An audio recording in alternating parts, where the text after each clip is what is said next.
And I'm Nick. And we're here today at our farm, Bottle Farm in Ashford, Connecticut. Nick and I have been farming since 2014. We've been at this property since 2016. This is a 40-acre property. We raise livestock on it, and our focus has always been sustainability. We decided to get a 40-acre farm because we decided that was how much acreage we needed to raise the 100 to 200 pigs that are our goal. We started much smaller than that, but we're continuing to grow. One of the difficulties of being a livestock farmer is that you need so much infrastructure. So as soon as we bought this property, one of the first focuses that we had was to build a perimeter fence. This took us months of planning, a lot of financial investment, but we finally did build almost a mile of perimeter fence. It's a combination of a physical fence and an electric fence. Nick designed it. It's not quite like any other fence we've ever seen, but he was able to take some of the lessons that he learned at some of our mentor farm experiences and design this extremely unique fence. We're probably also the only people in the world that can operate it, but we're glad to teach you about it today. So we raise pigs, sheep, goats, and chickens for eggs, rabbits, and honeybees. We do everything on pasture. We do intensively managed rotational grazing as long as our grass allows, and we only feed hay to the ruminants during winter. All of the feed that we get to supplement the animals' diets is corn-free, soy-free, non-GMO, and organic, although we are not organic ourselves. So today we're going to do a tour of the farm and also learn about some of our fencing. So this is our fairly unique perimeter fencing system. It comprises of a solid panel, 4-foot high cattle panel fencing. That is our physical barrier. And it also comprises of 8 strands of a low tensile electric fencing system. This is a psychological barrier.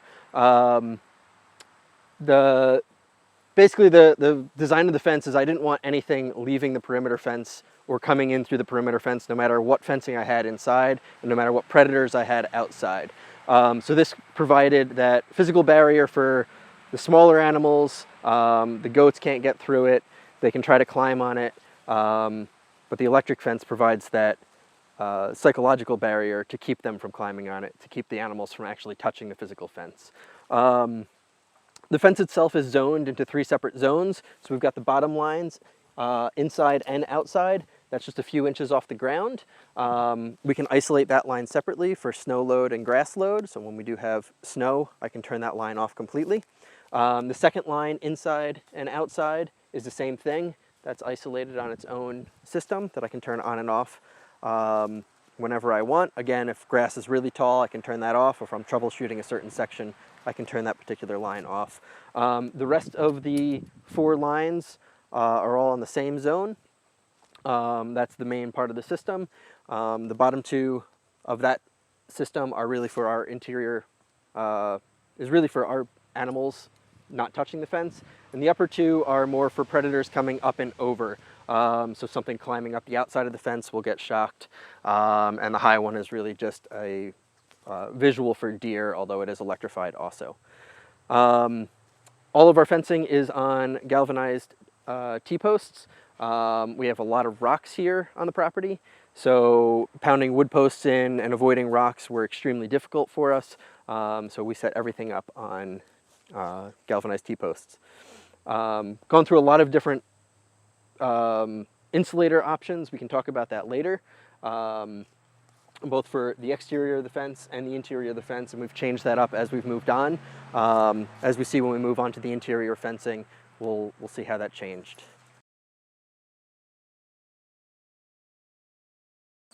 So here we are in one of our fields. This field is about 1.5 acres, roughly rectangular in shape. One of the sides is enclosed by the perimeter fence, and the other 3 sides are enclosed by our permanent interior fence. Nick has just moved our breeding group of sheep and goats. These are all our females. And because we do the rotational grazing, we cut this field up into different strips. And we do that by using the portable electronet that you just saw Nick put up and take down. This field, when we bought the farm a couple years ago, was in tremendously bad shape. So about 4 years on, we're glad to see that we have much less woody and sticky sort of bushes. We had goldenrod, for the second and third years, and that has finally subsided this year. So there is some evidence that we're seeing that using this rotational grazing system is actually improving the land itself, and we haven't had to till it or reseed it. So when you're planning on doing rotational grazing, there's several factors to consider. One of them is that the more intensively you manage the rotation of the animals, possibly the more fence you need. So you probably need a good reason to make that investment and to be out here basically every day moving your sheep and goats. We definitely think that it's a reasonable and important investment to make, and that it has good outcomes for our farm. So we have seen the pasture improve over the course of the 4 years that we've been here. And we also think that it's part of the humane aspect and increases the animal welfare of our farm. We are out here several times a day. We see the animals, we get to know them, and you even have to train them to move that often. So we use a clicking noise, and that is the signal to the animals that we are going to move them to new pasture. And it's really interesting to be able to interact with the animals in a meaningful way in their natural environment. So shelters and shade are important when out on pasture, especially in a big open field like this. The animals do need protection from the sun, a little bit of protection from weather. It never hurts. We decided we wanted to build shelters once and never have to deal with them again. So they are built heavy duty out of marine grade plywood and some lumber cut from our farm. We have a small sawmill here.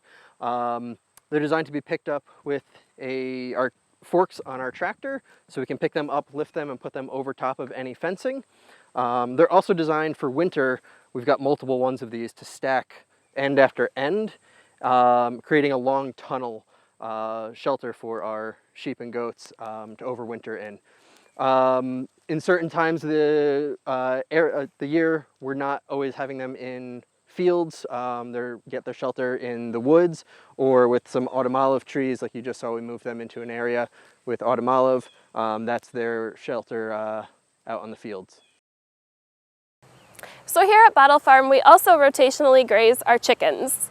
Again, you need a lot of infrastructure, relatively speaking, to do this. So we found it useful to get really old RVs. We're actually a little bit famous for this now within town. This most recent acquisition behind me was donated by a friendly neighbor. We gut the inside of the RV, and so inside it has their roosts, their nets boxes, feeders, and waterers. Because we do want them out on pasture during the day, we also have waterers and feeders for them outside. We keep them contained with more of the electro net. So this is temporary netting that we can move around when we move the RV with all the chickens in it. So this morning we saw the larger RV with the older chickens. Behind me now we have the chicks. Because these are smaller animals, we are using the poly net, which just has physically smaller gaps within the fence. They learn the fence fairly quickly and then are respectful of it. So I think it's a good temporary solution to keep the chickens and the chicks contained. So this is our interior fencing system. Most of the place on the farm, it's comprised of 4-strand of electric fencing only. These are set at heights that are good for our animals, so our sheep and goats are mainly using these 2 lines. They're kind of at nose height, the younger ones and the older ones, and the lower lines keep the pigs in and out of different fencing areas. We've paddocked off the interior of our farm to approximately 20 different paddocks, each of about 1 acre in size. We find that's a good size to move most of our animals through, rotating them in a day or 2 in each paddock. A little bit about the components of the interior fencing, and some of it is overlapping with the exterior fencing too. So we use all, as we mentioned before, galvanized T-posts everywhere. This includes our corner braces. So this is a diagonal brace built out of all metal posts. We use wedge lock components. We can go over that in a bit more detail, but that actually is an aluminum component that clips onto the T-posts. There's a system up here, and there's a system down at the bottom end that will create this wedge shape and the brace to keep this from pulling over when we tension up these lines. Speaking of tensioning, we use gripples to do all of our tensioning. This is a one-way cam action device, so the wire slips in, it wraps around the post, and then grips back onto it. And there's this tool, again, we'll show you later, of how to actually tension this piece. We use a few different types of insulators on these lines. We use lock jaws for both our ends and interior line posts, and we use tube insulators in a few specific areas, especially where we missed putting insulators on. They're a good fill-in later. So we turn everything on and off, our fence on and off with the remote anywhere we are. So if we're working on the fence with the remote, I can turn the fence on. It beeps to indicate that it is on, and it will turn off by pushing the off button. I can use this not only to turn the fence on and off, but also to locate faults anywhere in the system. So it'll give me a readout on the screen which direction a fault is in and how bad it is in amperes. And that's really good for troubleshooting. Without this, every time I would need to turn on and off the fence, I would have to go back up to the house, to the main energizer, and turn it off, turn it back on. It's a lot of walking back and forth. They are a few $100, and not every energizer system works with them, but they're well worth the investment in it if you have any size of fencing that you're dealing with. So we use a lot of different types of gates here on the farm. Again, because we rotate our animals very frequently, a lot of times it's every day, gate systems are very important to us. We've tried out a lot of different types over the few years we've been here, and this is kind of our what we've set ourselves up on as being the one we like the best. So it's 4 strands of wire with rubber gate handles, and when we move them, we take the gate handles and we put them on a fiberglass post. This just keeps them in the right order. And once they're all hooked on, we can take it all at once and we can move it back and let the animals in and out. I can leave this sitting open if I need to let the animals come through slowly. Like the pigs don't always move quickly all at once, so sometimes I'll leave this open for a few hours for them, and then after they're all moved through, I can close this back up nice and easily. The handles are insulated, so you can deal with this whether the fence is on or off. But again, having that remote handy is extremely useful. I always keep it in my pocket. I can turn it off on this metal wire. I can turn it off on the permanent fencing wire. I can turn it on and off everywhere. Other types of gates that we've tried in the past are spring gates. These on one end attach to the T-post and then extend out to another post to clip on, and they'll just expand and contrast. They're very useful if you have a very large gate system. They don't get us tangled as much, but they are fairly expensive. We have over 40 gates on the farm, and that adds up when you have 4 lines per gate, when these are about $20 a piece. These are just a few dollars a piece, and the wire is extremely cheap. The final gate system that we use on the farm, especially when using netting, is electro net gates. It's just 1 panel length long. They're approximately 13 feet, and they're good for quick temporary fencing, temporary gating. If I need to block off a alleyway, I can quickly set up some gates and some animal control using this netting. We do have some hard metal gates that we use on our perimeter fence, but besides that, this is the type of gate system we use throughout the farm. So now we're at an area that we have traditionally used as a winter paddock for our animals.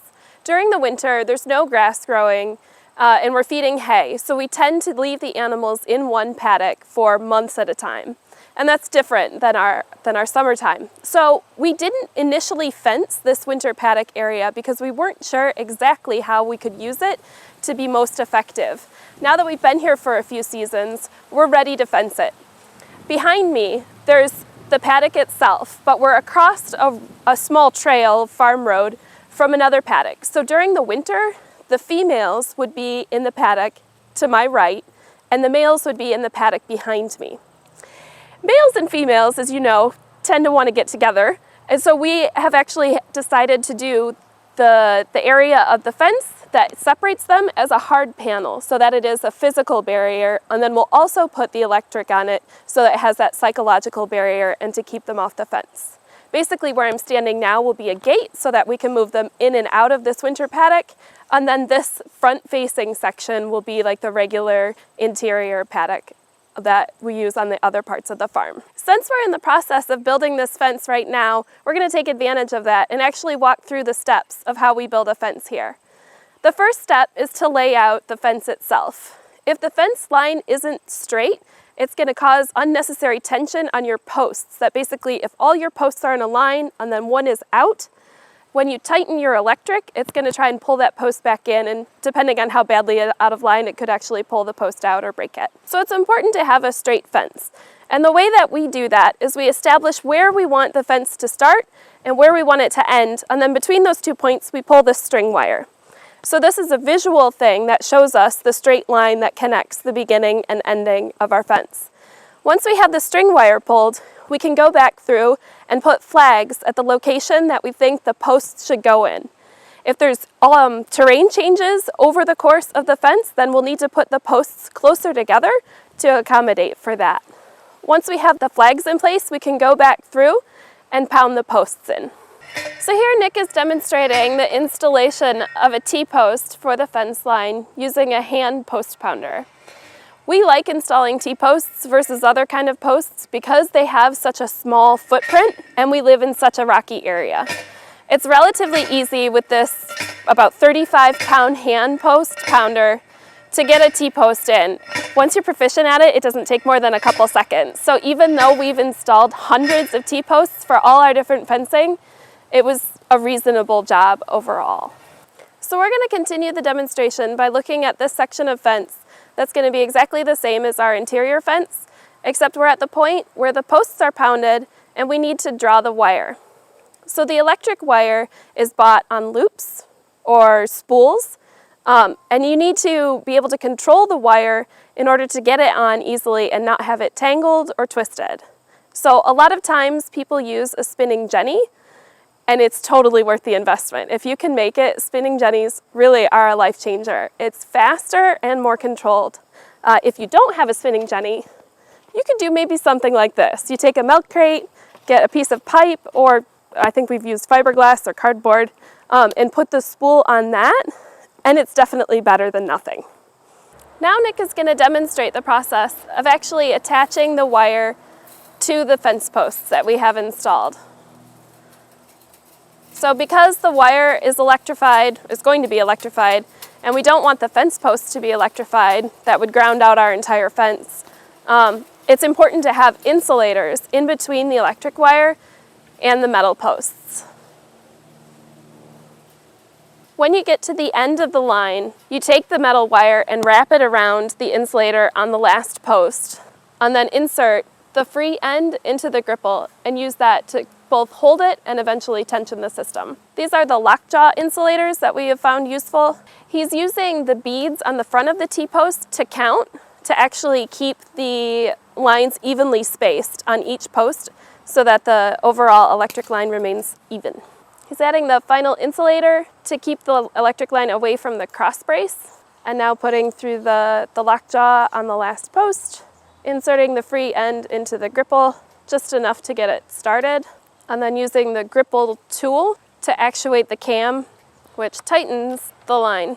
There's also a little torque feature on the bottom of the gripple tool, so for a high tensile line you can approximate the load. So for the most part, we face the insulators on one side of the post so that the wire remains on one side of the fence, and normally that faces the inside of the paddock. So when my animal comes up to this fence, it experiences the wire in front of the post. The exception to this is you have your end brace and then your first post. On that first post, we actually alternate. So the top wire faces one way, the next one the opposite way. That helps to balance the load on each side of the brace so that it experiences the tension more evenly. And it's really that easy to install a single line of electric. Welcome to the fencing tool and miscellaneous component table. I'm going to go through quickly just some of the assorted tools that we've used to build the fence in a little bit closer detail. Some parts that we've used in the past that we thought would work and no longer do work, or just how we've built it from here in the past and how we're building things going in the future.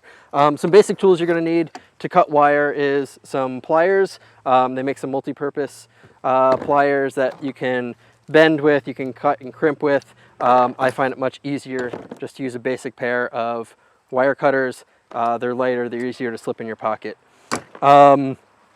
We saw the gripple tools before and how they were used. Up close, there's just 2 holes on the back sides of these. The wire slips in, and once it goes in, it cannot come back out. And you can get your second wire and push it in the other way, and now you've got a locked fence. The tool clips onto there and tensions it. And again, we were talking about you can set the tension in some heavier fencing. If you're doing a high tensile system, you can set how tight you want the fence to be right in the tool, and it won't tighten any more than that. All the fencing we use is under 100 pounds of force, so it doesn't work enough for us. There is a unlock tool you can put into the end and squeeze it and then pull the wire back out, so they're always adjustable and always reusable. So you can adjust your fence whenever you want. Some of the initial ways we did, and we still use to connect wires, are with crimps. This is a crimp tool, very heavy and awkward to carry around. And these are crimps. They slide onto the wires similar to the gripples do. You slide one end in and the other. And then you can, with your tool, make a permanent connection with that by crimping down on it. And that crimped it, and that would be a permanent connection. If I was actually building fence, I would crimp that down the whole way and not just a single crimp.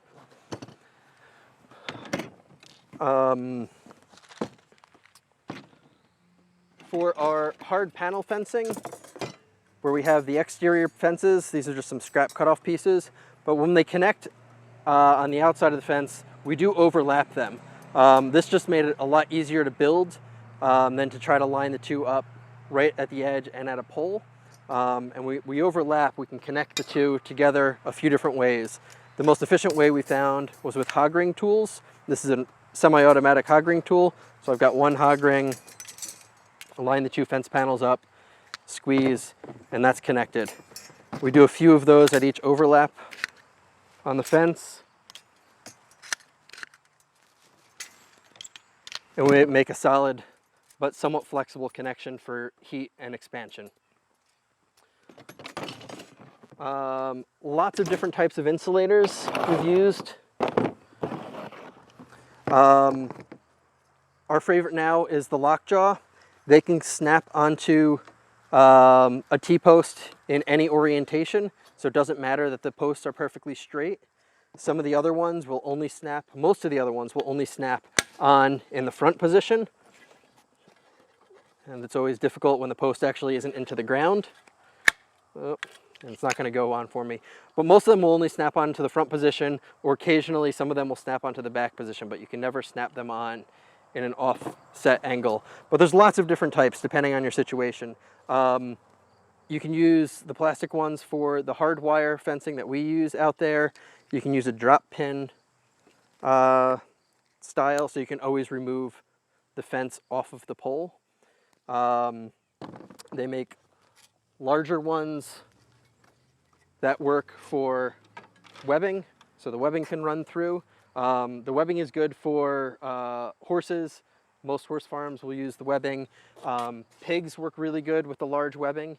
This is also electrified. They do make smaller webbing that does the same. Some other insulators that we've done in the past are tube style insulators. These come in a variety of different shapes. You've got just your round tube insulator that they're cheap. They don't really hold up very well. They end up breaking and sliding. Your fin insulator has a bit more grip and it actually stays flat. It won't twist and turn when it's on the post. And they come in a few different lengths, or you can buy them in larger spools. When you're wrapping around a post, if you're using a wraparound insulator, these actually have a piece of metal on the inside, so it gives it a little bit more support when it wraps around the pole so it doesn't wear through. And these insulators are slip-on insulators that you can add on after the fact. So once you have a line pulled all the way through, you cannot get an insulator on. It has to be slid on. These are a spiral shape, so you can actually slide these on after the fact, and you can put an insulator wherever you need to.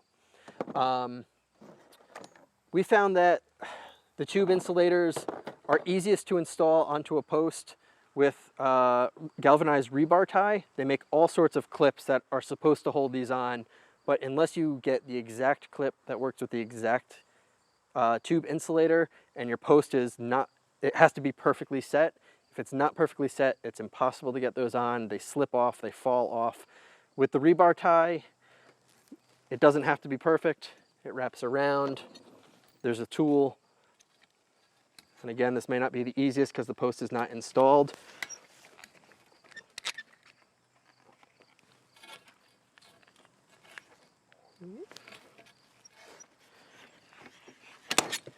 But that wraps around, that's installed tight, it's adjustable, I can always cut it off.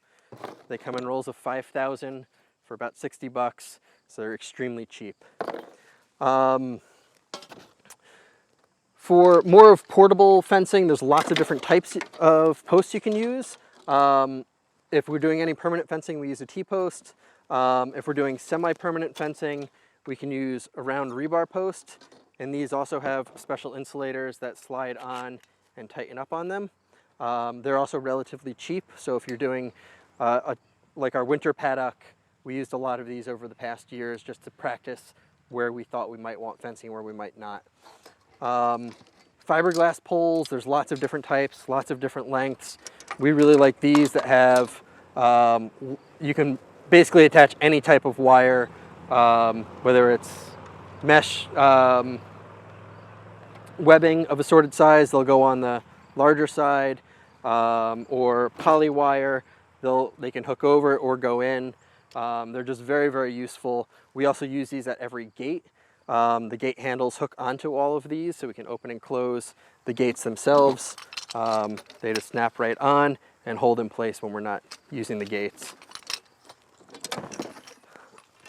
There's also the cheaper black plastic step-in posts. As you can see, these are already snapped in a few places. They last for about a year. They end up warping and bending. They're just not very good. They're good. They're better than nothing, but they're not the best posts. Some other miscellaneous things. Some of the fencing, the mesh net fencing that we use, they get holes, they get damaged. They sell repair kits for them. They're fairly easy to use. You get a lot of repairs for just a few bucks. You can make your nets last forever with these types of kits. Spools. We've got lots of different types of spools. Some of the webbing that we don't use very often, we just keep on the initial spool that they came on. It can be spooled out and rolled back up. It's not as convenient as a geared spool or non-geared spool, so we keep some of our metal wire fencing on some of these and some of the poly wire fencing on the geared spools. There's a lot of advantages over the spools versus the the geared spool versus the non-geared spools at all, or the hand manual spools. This is a lot faster, it's a lot more convenient, but they can bird nest out very quickly and become a mess. So something you want to practice with, play around with before just going out and filling up the spool maximum you can and working with it. You do want to practice it with it out in the field first. Some other miscellaneous components. There's brackets to hold these spools onto T-posts. So if you run a spool across the fence or across your field, you can install these brackets onto your T-posts. That'll basically support that. And then you can hook your spool onto the T-posts. Good to keep the spools up off the ground. Again, they should be electrified. So it will be carrying current, and you don't want it to ground out in the ground. Again, the remote is great here. The remote works with all of these different types of wire. It works with our metal wire. It works with the webbing. It works with the poly wire. It works with the stainless wire that we use in some places. This goes back to the energizers, where it actually communicates through the wire itself. And it's an indispensable tool, again, to have on the farm. Extremely useful for repairs and just general in and out of fencing. I think that's about it on the tools I have. And yeah. So all the fencing that we've talked about so far depends on the ability to get some sort of fence post into the ground in order to stabilize the fence and to help it stand up straight.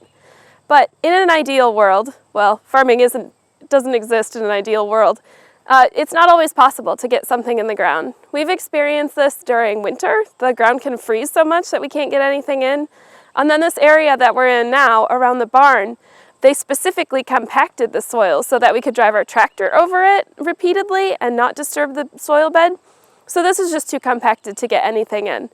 In these cases, you need to be a little creative in order to be able to fence and move your animals through these areas when you need to move them. So we're demonstrating here two solutions that we've come up with. The first one here is for the solid panel fences. Instead of putting something into the ground, we've made these wooden braces that sit flat on the ground, and then the fence can just kind of sneak in there. And again, we've tied the fence together using those ties. So this is completely portable, and we can put it even, on a cement surface if we needed to. The other option, we needed something that would work for the electronet. So as a beginning welding project, in case you have a welding system, you could set up an iron bracket and then weld pieces onto this. So this works by putting the feet of the electronet into here, and it has enough weight and enough oomph that it will usually hold the net up, unless it's very windy. Then it's going to topple over. So we also actually pair these two once in a while. We'll put the wood brace on the metal brace. So again, this isn't stuff that you need all the time, but occasionally you do need to fence at a place that you can't get anything in the ground, and these are some ideas of how to do it. So we're going to talk briefly here about energizers on our farm. The energizer is what is the heartbeat of the fence. It's what really keeps the animals in. It's what actually creates the electric for the fence. Our main energizer is at the top here, and this whole system will actually look overly complicated to most people, and it probably is overly complicated and overly built, but it's just tweaking over years of having the fence that I've been able to do this, and it makes it super easy for me to use. Again, very complicated for anybody else who hasn't seen the system. Briefly, we've got the 3 zones that we talked about on the fence lined up on these switches, and each zone, this is the bottom line, the second line, and the upper sections, the 3 through 6 lines, and I can control them on and off. You can see I have multiple energizers here. I've got our primary energizer, which does most of the work, and I have a backup energizer here. So if we have a lightning strike, I can very quickly switch over from my main energizer to my backup energizer without having to rebuild the system. I can then disconnect my main and continue on. I have some isolation lines down here. They're called floodgate controllers that will automatically turn the fence on and off, or different zones of the fence on and off, depending on weed load, and I can enable or disable the floodgate controllers with this bottom section. We won't go into too much detail about this system because it is overly complicated. You really could just have a simple energizer with 2 lines coming out of it, one being your ground and one being your live fence line, and that is all you need. You do want to think about battery backup or what happens during power outages. Up here in this area, we sometimes get power outages for a week or 2. And we bought our energizer specifically to run on AC power or DC power. Currently, we're running it always off of DC power on a battery. And then we've got the battery always on a battery tender.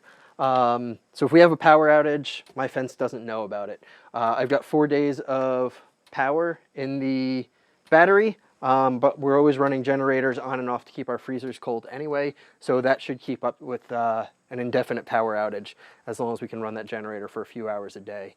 Again, something to remember, remotes are key, Every energizer is going to have a different remote system that works with it. Not all energizers have remotes, so it's a function that you should definitely shop for, and I think is well worth it, whether you buy the remote right away or just have the ability to buy the remote later.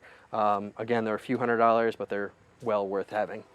Some other energizers, if you are moving in a portable system, you can get very, very portable small energizers. This again will work off of either D batteries internally. It won't work for very long that way, or you can hook the leads up to a larger car battery or deep cycle battery later. This will hook right onto a fence post itself, right to the battery, and then one of these lines is your energizer itself. So if you're just wanting to power up one set of electronet, you can do it very easily with a small energizer like this. You may find some cheap energizers. These are no longer made because they used to catch fire.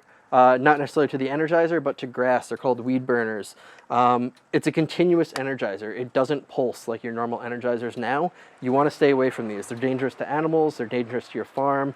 They cause fires. The pulsing that you hear in the energizer is just, that's all it is. The electric just pulses on and off. And it's a very quick pulse of electricity and then a break.